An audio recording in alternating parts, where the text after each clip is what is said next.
श्री सद्गुरु महाराज की जय। श्री सद्गुरु महाराज की जय। श्री सद्गुरु महाराज की जय। परम संत सद्गुरु बाबा देवी साहब जी की ब्रह्मवाणी।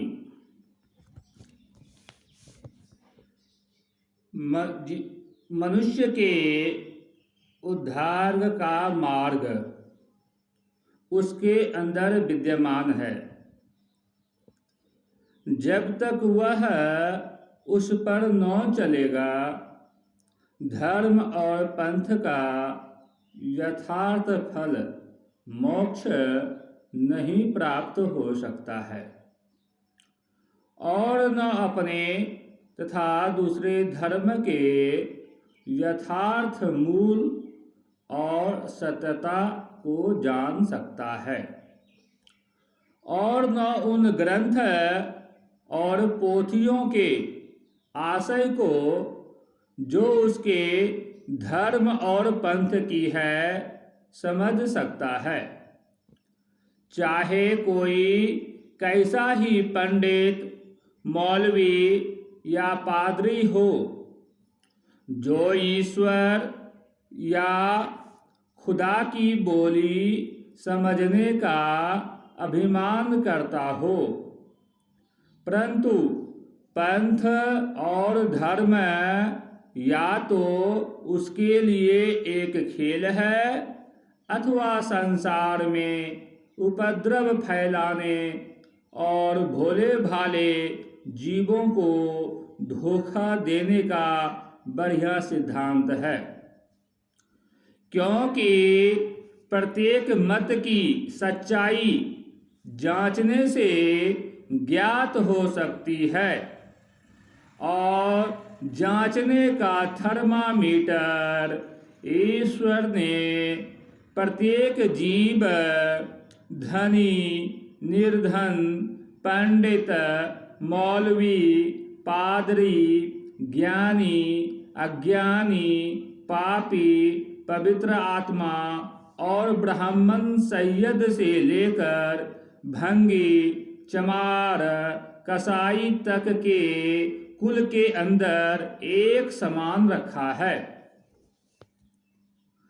जब तक कि कोई मनुष्य उस पैमाने से जो उसी के अंदर है अपने आचार्य और अपने मत के महत्व को नहीं जांच सकता है, तो दूसरे मत की सच्चाई और महत्व को कैसे जान सकता है।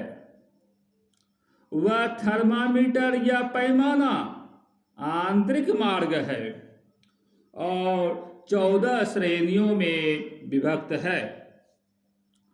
इन 14 श्रेणियों को शून्य, गगन, आकाश, आसमान, भुवन, लोक, कमल और अनेक नामों से बोला जाता है। आंतरिक मार्ग में मोक्ष प्राप्त करने के 2 साधन अभ्यासार्थ है। एक दृष्टि, दूसरा शब्द। दृष्टि साधन उसको कहते हैं जो नेत्र इंद्रिय के साथ किया जाता है। दृष्टि साधन के सैकड़ों गुण और विधियां हैं जो भारत और विदेशों में प्रचलित है, परंतु कुछ उनमें ऐसे भी हैं जिनसे नेत्र के दोनों गोले टेढ़े पड़ जाते हैं और कुछ ऐसे हैं जिनसे नेत्रों की शक्ति जाती रहती है और कुछ ऐसे भी नियम हैं जिनसे नेत्र की दोनों पुतलियों को, जिनमें होकर प्रकाश बाहर निकलता है, बिगाड़ देते हैं, जिससे फिर आंखों से धुंधला दिखलाई पड़ता है और फिर चाहे जीवन पर्यंत डॉक्टर, वैद्य चिकित्सा करे, किसी प्रकार भी पुतलियां ठीक नहीं होती। दृष्टि से अभ्यास करने की यथार्थ रीति वह है जिसका आँख या आँख के गोले से कुछ संबंध नहीं है और न दृष्टि के अर्थ आँख या उसके गोले के हैं, जिससे उपर्युक्त हानि होती है। दृष्टि निगाह मांस और रक्त की बनी हुई नहीं है। मनुष्य में दृष्टि एक ऐसा शक्तिमान पदार्थ है जिसने बड़े बड़े गुप्त विज्ञानों और विद्याओं को निकालकर संसार में प्रकट किया है और सिद्धि इत्यादि की यथार्थता तथा उसकी सामग्री का बोध कि जिससे सिद्धि प्राप्त हो सकती है, इसके बिना अन्य किसी से नहीं लग सकता। योग विद्या के सीखने की प्रथम रीति दृष्टि है, परंतु दृष्टि केवल उस स्थान पर पहुंच सकती है जहां तक की रूप है और जहां से आवागमन हो सकता है। इसके आगे दृष्टि की गति नहीं है। जहां रूपरेखा कुछ नहीं है और जहां मोक्ष होती है, संतों के मत में सबसे बड़ा पदार्थ मोक्ष है। उस मोक्ष स्थान तक दृष्टि की पहुंच नहीं है, अतः वहां पहुंचने के लिए दूसरी रीति शब्द की बताई जाती है। योग विद्या में मोक्ष पाने का सबसे महत्वपूर्ण सिद्धांत शब्द मार्ग है, जो बहुत से नामों से बोला जाता है। कुछ महात्मा इसी शब्द मार्ग के धर्म और पंथ की आधारशिला डालकर उपदेश करते हैं और कुछ लोग इसका विज्ञान और विद्या के नाम से कोई सोसाइटी इत्यादि स्थापित करके उपदेश करते हैं। अतः विज्ञान और धर्म दोनों की यह जान है। न तो कोई धर्म और पंथ बिना इस सिद्धांत के चल सकता है और न कोई साइंस और विद्या बिना इसके सहारे चल सकती है। परंतु भारतवर्ष में यह सैकड़ों पंथों और साइंटिफिक सोसाइटियों में प्रचलित है, परंतु यह ऐसा गंभीर और गूढ़ है कि इसके समझने में बड़े बड़े महात्मा, वैज्ञानिक, साइंटिस्ट और दार्शनिकों, फिलासफरों के मस्तिष्क चकरा जाते हैं और अभी तक उनकी समझ में यह नहीं आया कि कौन से शब्द के द्वारा ठीक ठीक अभ्यास हो सकता है जिससे कि जीव उस स्थान पर पहुंच जावे जहां से आया है। क्योंकि शब्द के इतने विभाग और प्रकार है, उनका कोई ठीक ठीक नाम भी नहीं बता सकता है। परंतु कुछ महात्मा और वैज्ञानिक 10 और कुछ 7, कुछ 5 और कुछ 3 और 2 बताते हैं और उन्हीं से अपने अपने मत का तथा वैज्ञानिक सभा का काम चला रहे हैं। जो कोई उनके यहाँ प्रविष्ट होता है, उसको अपने अपने ग्रंथों और पोथियों के अनुसार उन रीति और प्रथाओं का अनुष्ठान कराने के पश्चात बता देते हैं जो उन्होंने मान रखी है। कुछ ऐसे हैं कि वह भी नहीं बताते और सहस्त्रों असत्य मिथ्या आशाओं में फंसाकर मनुष्य से अपने अपने धर्म व पंथ और सोसाइटियों की उन्नति का कार्य लेते हैं, परंतु इन शब्दों से वह उन्नति नहीं हो सकती जो शब्द मार्ग के अभ्यास से होनी चाहिए। यदि इन महात्माओं और वैज्ञानिकों का हृदय न तोड़ने की दृष्टि से थोड़ी देर के लिए यह बात मान भी ली जावे कि इन शब्दों से कुछ उन्नति हो सकती है, तो केवल उतनी ही जितनी मूर्ति पूजन, गायत्री संध्या और लाखों कर्मकांड तथा भूत चुड़ैलों, कब्र और समाधियों पर विश्वास रखने से हो सकती है, क्योंकि यह शब्द माया से निकलते हैं और मायावी लोकों में ऊपर जाकर समा जाते हैं, जो कि आवागमन का विशेष कारण है। अतः इनके अभ्यास से किसी प्रकार भी जीवात्मा का काम नहीं निकल सकता है, फिर संसार में लौटना पड़ता है और जो सुख दुख अब विद्यमान है फिर सामने आ जाते हैं। इसके अतिरिक्त सबसे अधिक भयानक बात यह है कि कुछ शब्दों में ऐसा प्रभाव है जिन पर ध्यान जमाने से मस्तिष्क में वह विषाक्त जहरीली तरंगे उठती है, जिनसे अभ्यासी अचेतन होकर सच्चाई और आर्थिक पवित्रता, ईमानदारी को छोड़कर उन बातों की ओर प्रयत्नशील हो जाता है जो स्वयं उसकी दृष्टि में भी बुरी थी।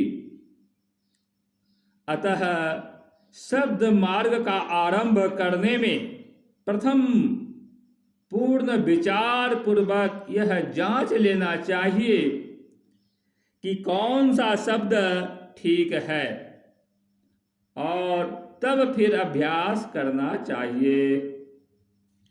सार शब्द प्रत्येक मनुष्य के अंतर आत्मा में आ रहा है, उसको पकड़कर चलने से बड़ी शीघ्रता से वह उन्नति प्राप्त हो जाती है। जो कुल संत और महात्माओं ने अपने अपने ग्रंथों में बताई है और अभ्यासी वहां पहुंच जाता है जहां से कुल अंतरिक्ष, आसमान और उसकी आसमानी पुस्तकें तथा परमेश्वर के गुप्त भेद ज्ञात होने लगते हैं। यह शब्द अर्थात ध्वनि अपने प्रकार में अद्वितीय है और इससे कोई दूसरी ध्वनि उत्पन्न नहीं हो सकती और न आगे चलकर मार्ग में कोई परिवर्तन होता है, जिस प्रकार उन मायावी शब्दों में होता है। इस ध्वनि की कोई विशेष संज्ञा नाम नहीं है और न संसार में इसके समान या समकोटि की कोई ध्वनि व शब्द सुनाई देता है।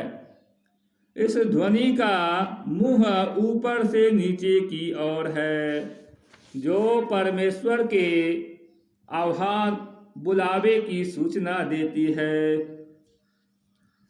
जिस प्रकार की मायावी ध्वनि संसार में लौटना बताती है, उस वास्तविक ध्वनि के चारों ओर इन असंख्य मायावी ध्वनियों की मिलोनी का एक ऐसा प्रबल आवरण लगा हुआ है जो वास्तविक ध्वनि तक सूरत को नहीं पहुंचने देता है और बाहर से बाहर ही सूरत को अनेक प्रकार की ध्वनि में फंसाकर अभ्यासी को सार शब्द से हटा देता है, जिससे अभ्यासी लोट-पोट कर यहाँ ही रह जाता है।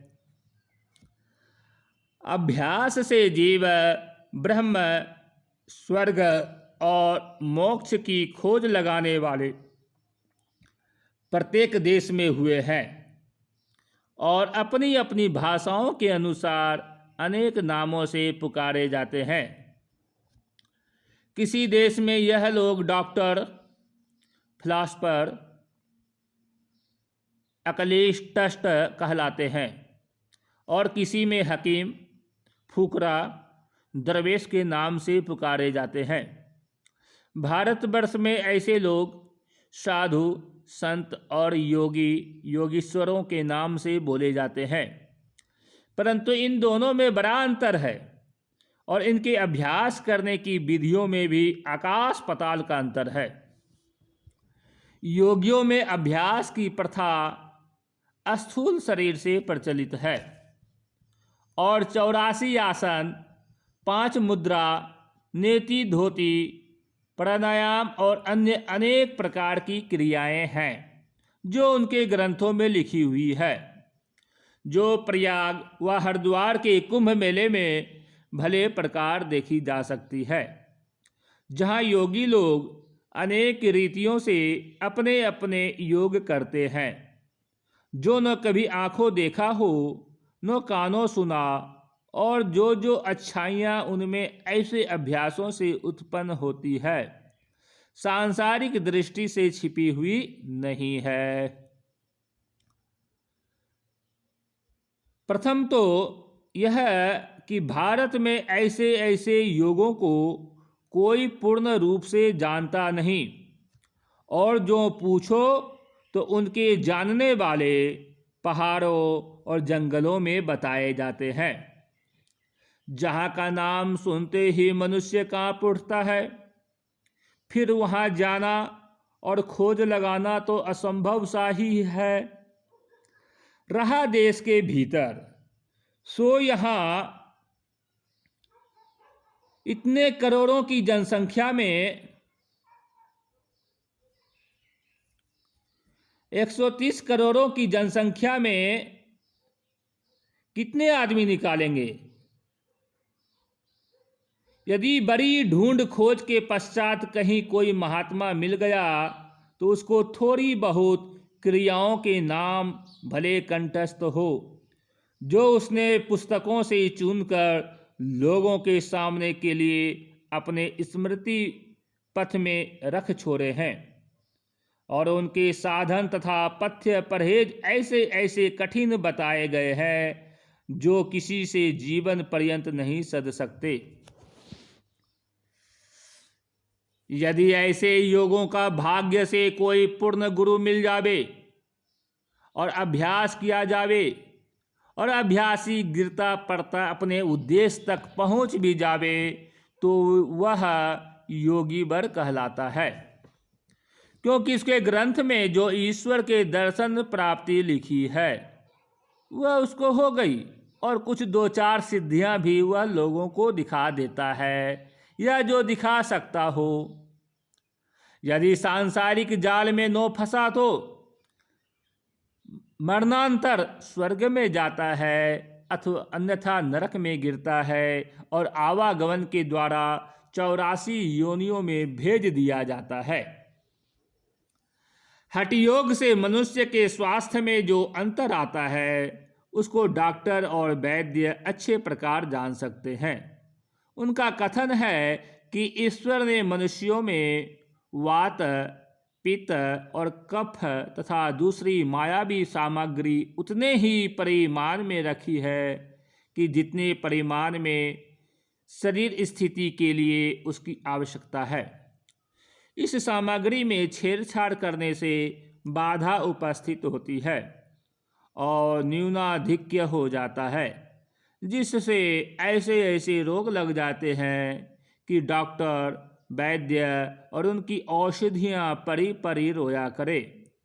ऐसी हानियों के अतिरिक्त हठयोग से मस्तिष्क में अनेक प्रकार के भ्रम उठते रहते हैं, बुद्धि भ्रष्ट हो जाती है और जिससे अभ्यासी लोक परलोक दोनों से हाथ धो बैठता है। हठयोग का साधारण बोध 2-3 सप्ताह में भले प्रकार हो जाता है और मनुष्य जान जाता है कि वह उसको किसी प्रकार नहीं कर सकता। साधु और संत वह कहलाते हैं जो संसार में आत्मा के लिए सीधे सरल मार्ग का अनुसरण करते हैं और स्थूल शरीर के किसी भाग से न तो स्वयं अभ्यास करते हैं और न दूसरों को बताते हैं तथा हठ योग की असंख्य हानियां और दोष समझाकर केवल सुरत से ध्यान करने का उपदेश करते हैं। जिसको चाहे बैठकर करो चाहे लेटकर, और मांस मद्य आदि के अतिरिक्त कोई पथ्य खान पान संबंधी नहीं बताते। चाहे रोटी खाओ चाहे मूली गाजर खाओ, न यहाँ किसी मत मतांतर की बूझ होती है। अपने आप को हिंदू मुसलमान ईसाई कुछ कहो, परंतु संसार में दुख सुख भोगते हुए अंतःकरण में बिना अभ्यास किए एक दिन भी मत रहो और जीते जी वहाँ पहुँचने का प्रयास करो जहाँ की पहले भी कभी थे।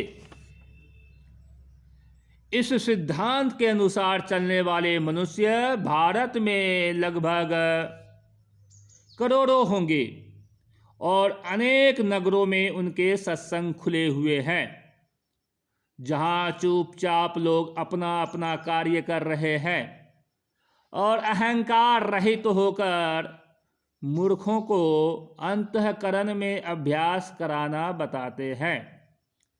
यह नो अपने आप को त्रिवेष्टप, तिब्बत, हिमालय, नीलगिरी, सिद्धाश्रम का रहने वाला बताते हैं, न वहाँ के महात्माओं से अपना कुछ परिचय रखते हैं। भारतवर्ष में इसके अतिरिक्त कोई नहीं जानता कि ईश्वर या खुदा कहाँ है और किस प्रकार मिल सकता है। कैसे वहाँ से ईश्वरीय ग्रंथ मनुष्य तक पहुँचे और अब उनकी जांच किस प्रकार की जावे, इनका सबसे छोटा सिद्धांत है, जो न तो अब तक संस्कृत, अरबी, फारसी, इब्रानी भाषा में पाया जाता है और न उसने अभी तक किसी प्रेस का मुंह देखा है, अपितु उसकी आकृति सब मनुष्यों के भीतर पाई जाती है और वह 14 पृष्ठों में लिखी हुई है। जब तक कोई अंतरात्मा में अभ्यास न करे तब तक न तो उसके अक्षर जान सकता है और न उसको पढ़ सकता है। संतों का एक साधारण उपदेश यह है कि भीतर बाहर जो कुछ भी दृष्टि गोचर होता है अथवा जहाँ तक रूप है सब मायावी और नाशवान है और उसके पश्चात एक ऐसा स्थान है न वह उत्पन्न होता है न कभी नष्ट होता। यही सत्य है, इसका नाश नहीं होता, न इसका कोई रंग रूप है और न कोई विशिष्ट नाम, परंतु यह कुछ है अवश्य जो विचार और समझ में आता है। अतः वह भी नाम के शब्द से बोले जाने का अधिकार रखता है। जीव उसका अंश है क्योंकि इसका भी कभी नाश नहीं होता। इस जीव को उसमें मिलाने का नाम आंतरिक सत्संग है और बाह्य दृष्टि से सत्संग उस स्थान को कह रहे हैं जहाँ पारमार्थिक वार्तालाप करने के लिए मनुष्य संगठित होते हैं। उनकी रीति और नियमों को अनुसार अभ्यास करने वाले लोगों को साधु कहते हैं और जिन महापुरुषों ने अपने आप को उस लोक में पहुंचा दिया है जहाँ की वह सत्य है, संत कहलाते हैं।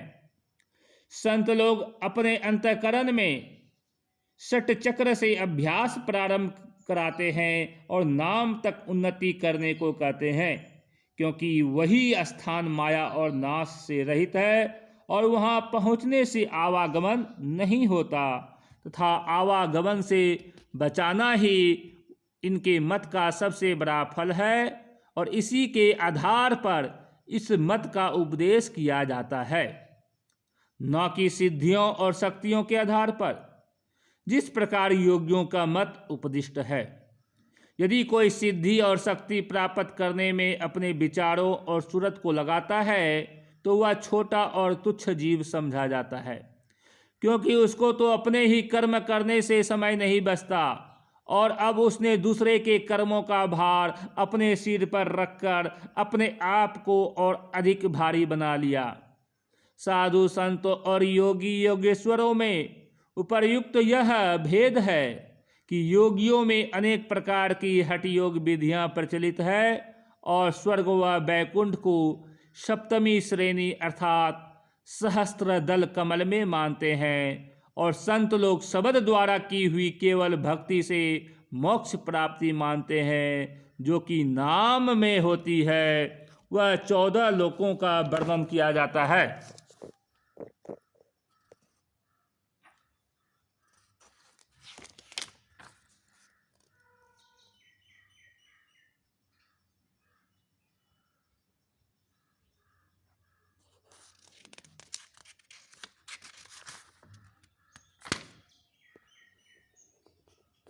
श्री सद्गुरु महाराज की जय।